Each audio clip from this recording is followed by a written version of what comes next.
Yeah, I have the gold 0 point.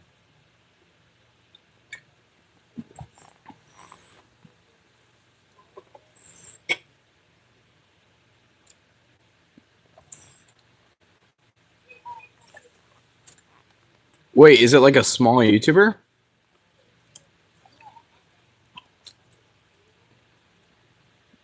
Is he like going through his locker and his sprites and stuff, and he's not just like has a picture or something of it? Oh, damn.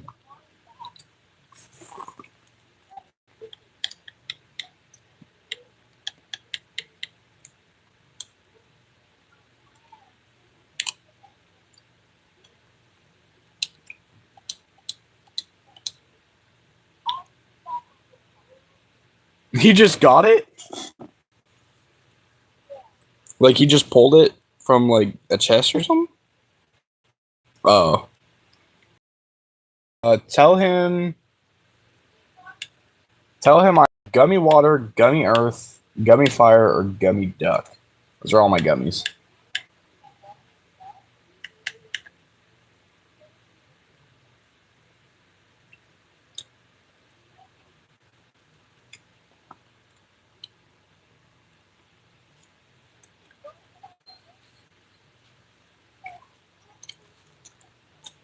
Oh my god.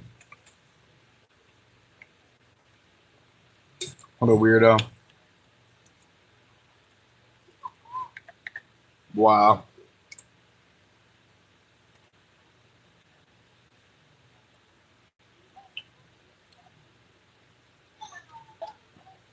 Wait, what's the YouTuber's name?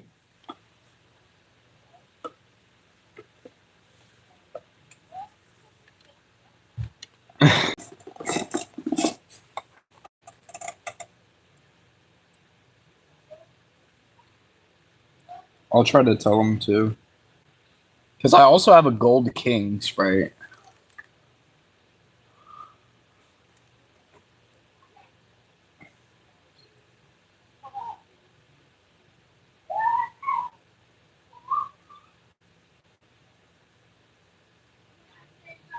All right, ladies and gentlemen, we are about to embark on a adventure to the planet Alternative Eager. What is that? I don't know, but all I know is I'm extremely attracted to it and scared of it all at the same time. I don't like how I feel about you, planet. I feel about you, planet. Wait, just wait, skip weird. Can we lift off, please? Hello, everybody, and welcome back to my YouTube channel. Welcome to my YouTube channel. Call me Chris. You can call me Chris. It's a sweet. Wait! You're adorable! I'm gonna put some glitter in the side of my eyes. I get what you guys do this now. Oh my god, I feel adorable. You know what? I want freckles. This little brown pen. I'm just gonna put some freckles on my ass. All up, but we're not gonna wear that. Oh, look at the freckles!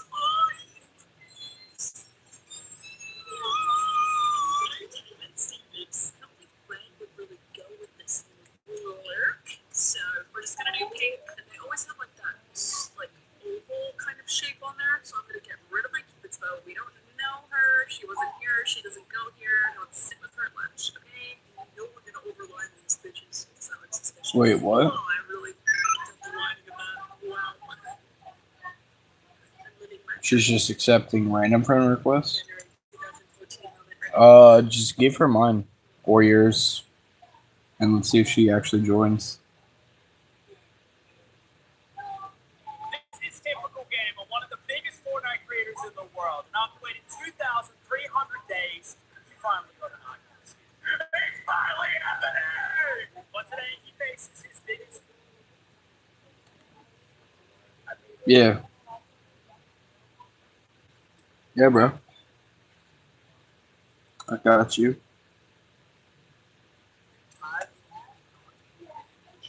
The golden retriever wags his tail, and you can't help but smile. You hand Mrs. Higgins the leash. She thanks you for staying late, hands you a check, and leads the dog out into the rainy night. You lock the front door, then you flip the sign to closed. It's been a long shift, 12 hours on your feet, a fist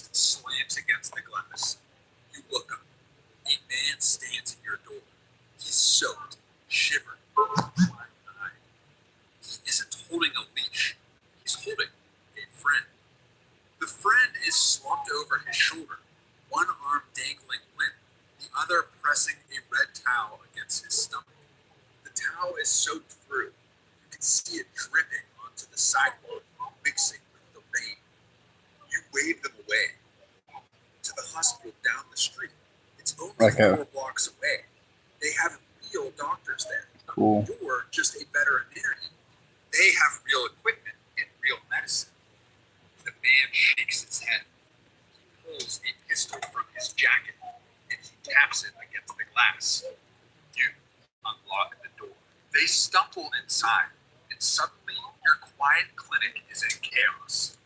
Mud on the tile, water pooling by the door, and blood. Blood on your clean floor, leaving a trail from the entrance to the exam.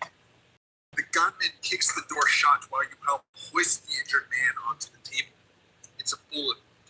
You tell him you fix broken paws. You give baby shots. You remove ticks and trim tails and tell old ladies their cats need to lose weight. You don't do this. You've never done this. The gunman doesn't care.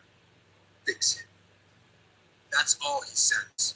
But you understand everything those words mean. Fix him or join him. You look at the wound. Then you look at your cabinets. You don't have human medicine. You don't have the right tools. You don't have training for this. But you have to try. You grab a tranquilizer meant for horses. It's strong enough to drop a 1,000-pound animal in 30 seconds. You do the math in your head, calculating the dose for a man. You pray you don't stop his heart. You pray you got the numbers right. You inject the line. The man groans.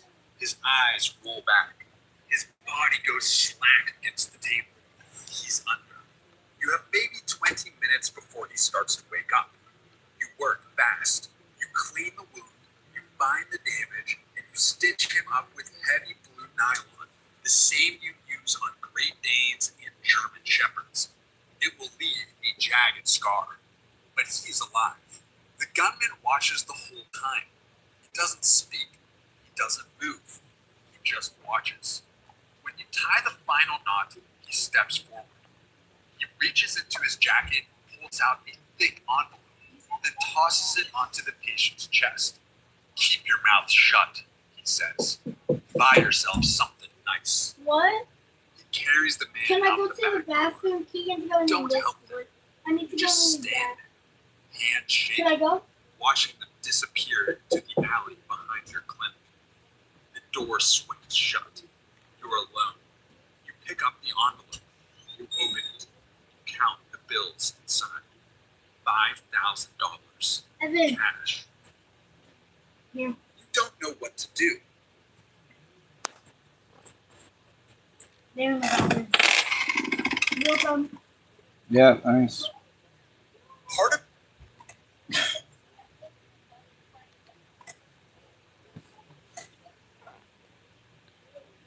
For real, bro. This is not that deep. I mean, kind of is. wants to call the police. Tell them everything.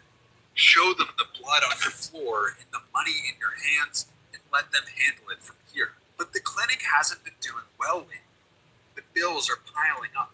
The rent is late.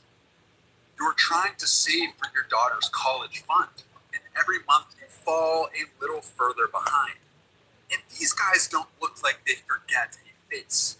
You saw the gunman's eyes, cold and calculating. The kind of eyes that remember everything. Reporting them could lead to problems.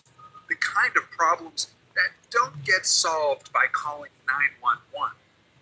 You mop the blood off the floor. You throw away the rags. You hide the money in the back of your filing cabinet behind the tax returns nobody ever looks at. You tell yourself it's a one-time thing. 3 nights later, your phone rings. It's 2 in the morning. You're half asleep on the couch, the TV playing some old movie you've seen 100 times. It's a number you don't know. Here with Joseph Dripping again. Today I wanted to talk to you about the different substrates that we run into. You don't recognize. Answer. The vet who works late. I heard you do good work. You don't say anything. You barely breathe. A friend of mine needs help. Same situation as before. Double the pay. You should hang up. You should call the cops right now. Tell them about the phone call. Tell them about the money hidden in your cabinet. But you think about your daughter again. You think about the tuition sitting on your kitchen counter. The one with the red past due stamp in the corner. You give them the address. The second patient is a woman. Badly. You clean the wound. You stitch her up. 47 stitches in a neat, careful line. When you're done, her partner hands you an envelope. You don't count it until they leave. $10,000. You start keeping the back door unlocked on Tuesdays and Thursdays. Word spreads. You don't know how, and you don't ask, but it does. A man with a shattered kneecap shows up on a Tuesday. You set the bone with a splint meant for Bernie's mountain dust, wrapping it tight, telling him to stay off it for 6 weeks. A woman with burns on her palms comes on a Thursday. She says she grabbed something hot. You don't ask what. You just wrap her hands in gauze and give her antibiotics meant for chickens. They all pay cash. They all leave through the back door. They all know better than to ask your name, and you know better than to ask theirs. But here's the thing. Here's the thing that lets you sleep at night. Most of them aren't criminals. Yes, every now and then you're dealing with someone dangerous, someone who's Huh?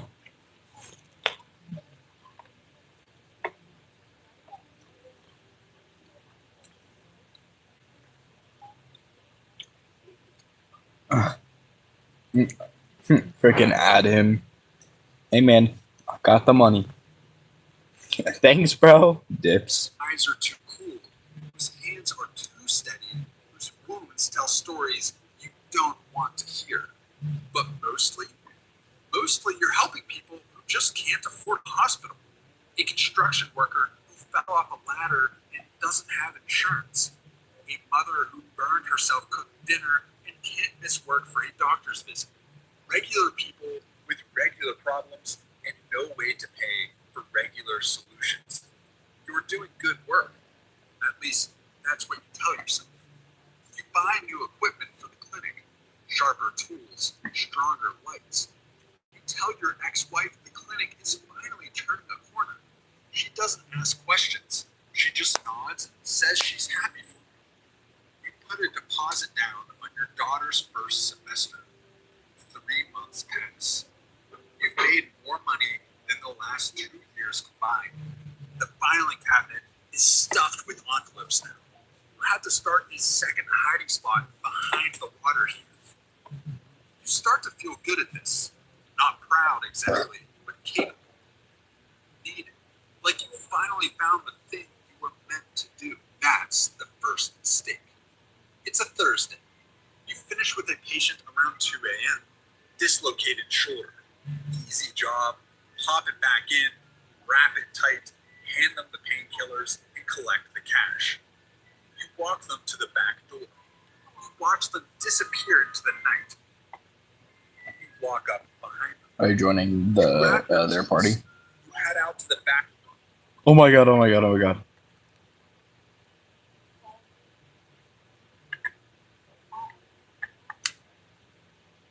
Yeah, invite me, invite me.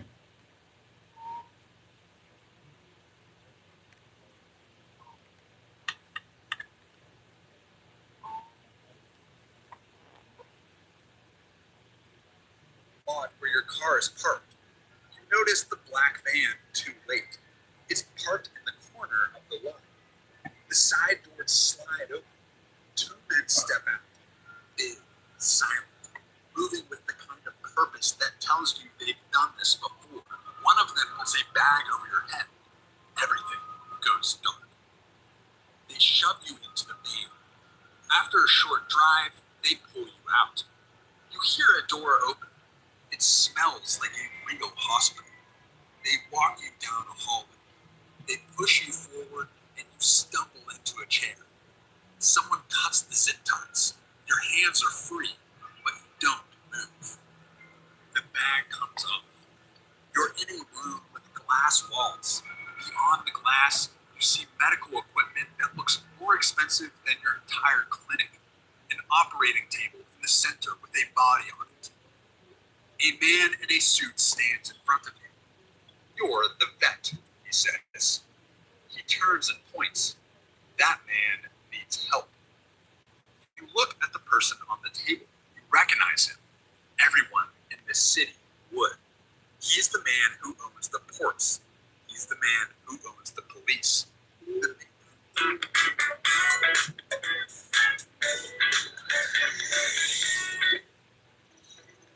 Family proof your family with Life 360. The man who owns everything that moves through this city after dark. The crime lord. He seems very sick. You shake your head. You tell them you can't do this. You explain that you fix dogs, cats, the occasional wound from someone who can't go to a hospital. But this is different. This is beyond you. The man in the suit doesn't blink. You've kept people alive in the last 3 months, he says. You did that with horse pills and fishing wire in a clinic meant for poodles. He steps closer. This is just one more man. You tell him it's different. You tell him this man needs a real hospital, a real surgeon, someone who went to medical school and did a residency and knows what they're doing. Hospitals ask questions, he says. They file reports. They call authorities. We don't like questions. A guard steps forward. You didn't even notice him before. He was just a part of the background. But now, How are you? Alright. You have fun at the pool? Are you done? I mean, I was really good. It was hurt a lot. You still hurt? You want some Tylenol? Yeah. You do want Tylenol? Yeah. Okay. Did you say you're extracting it? Nice. Make sure you're drinking enough water too, okay? now he's front and You center. and Danny and I'm gonna go on a little walk because I'm just not dealing with a bunch of shit just to me and just a bunch of other stuff all at the same time. Like,